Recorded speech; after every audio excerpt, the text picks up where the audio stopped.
Hello. അപ്പോൾ ഇന്നൊരു day in my ലൈഫാണ്. കാരണം ഞാൻ കോളേജിലൊക്കെ പോയിട്ട് കുറച്ചായി. എക്സാംസൊക്കെ സ്റ്റാർട്ട് ചെയ്യാറായി. അതുകൊണ്ട് വീട്ടിലിരുന്ന് പഠിക്കാമെന്നാണ് പ്ലാൻ. പക്ഷേ പ്ലാൻ അത്ര സക്സസ്ഫുൾ ആവുന്നില്ല. അങ്ങനെ എണീറ്റ് വന്ന് രാവിലത്തെ ബ്രേക്ക്ഫാസ്റ്റും ഒക്കെ കഴിച്ചിട്ട് ഞങ്ങൾ റെഡി ആവാനായിട്ട് പോയി. കാരണം മമ്മീനെ ഒന്ന് ജസ്റ്റ് ക്ലിനിക്കിൽ കാണിക്കണമെന്നുണ്ടായിരുന്നു. ഞങ്ങൾക്ക് അത് കഴിഞ്ഞ് കുറച്ച് ഷോപ്പിംഗ് കൂടെ ഉള്ളതുകൊണ്ട് ഞങ്ങൾ എല്ലാവരും കൂടെ ഇറങ്ങിയത്. അങ്ങനെ ക്ലിനിക്കിലെത്തി കുറച്ച് നീണ്ട കാത്തിരിപ്പിന് ശേഷം ഞങ്ങൾ ഡോക്ടറിനെ അങ്ങനെ കണ്ടതിന് മമ്മിക്ക് തയ്ക്കുന്നതുകൊണ്ട് കുറച്ച് മോട്ടറിൻ്റെ കാര്യങ്ങളൊക്കെ മേടിക്കാണ്ട്. പിന്നെ അല്ലറച്ചുള്ള ഷോപ്പിംഗ് കഴിഞ്ഞ് വീട്ടിലെത്തി. ഇതാണ് എൻ്റെ റൂമിൻ്റെ കോലം. എവിടെയെങ്കിലും പോയാൽ എൻ്റെ റൂം ഇങ്ങനെയായിരിക്കും ഉണ്ടാവുക. പിന്നെ ഞാൻ കുറച്ച് ഹാങ്ങറും പിന്നെ ബെഡ്ഷീറ്റൊക്കെ മേടിച്ചിട്ടുണ്ടായിരുന്നു. എന്നിട്ട് ഞാൻ ഡ്രസ്സൊക്കെ മാറി ഫുഡൊക്കെ കഴിച്ച് പഠിക്കാമെന്ന് വിചാരിച്ചു. പക്ഷെ പഠിത്തം നടന്നില്ല, ഉറക്കം മാത്രമേ നടന്നുള്ളൂ. അങ്ങനെ എഴുന്നേറ്റ് വന്ന് ചായക്കടിയൊക്കെ കഴിച്ചിട്ട് എണ്ണ തേച്ച് കുളിക്കാമെന്ന് വിചാരിച്ചു.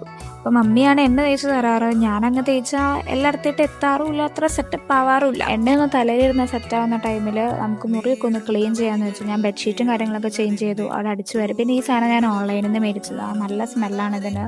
അത് എവിടെയെങ്കിലും കത്തിച്ച് വെച്ചാൽ അതിൻ്റെ സ്മെല്ല് ഒരു ഡേ ഫുള്ളുണ്ടാവും. അങ്ങനെ എൻ്റെ കുളിയൊക്കെ കഴിഞ്ഞ് ഞാൻ ഒരു ലിപ് ബാമൊക്കെ തേച്ച് ഞാൻ എൻ്റെ ഡേ ഇൻ മൈ ലൈഫ് ഇവിടെ അവസാനിപ്പിക്കുകയാണ് ഗൈസ്. അടുത്ത വീഡിയോ തന്നെ വരെ സ്റ്റേ ട്യൂൺ ഗൈസ്. ബൈ.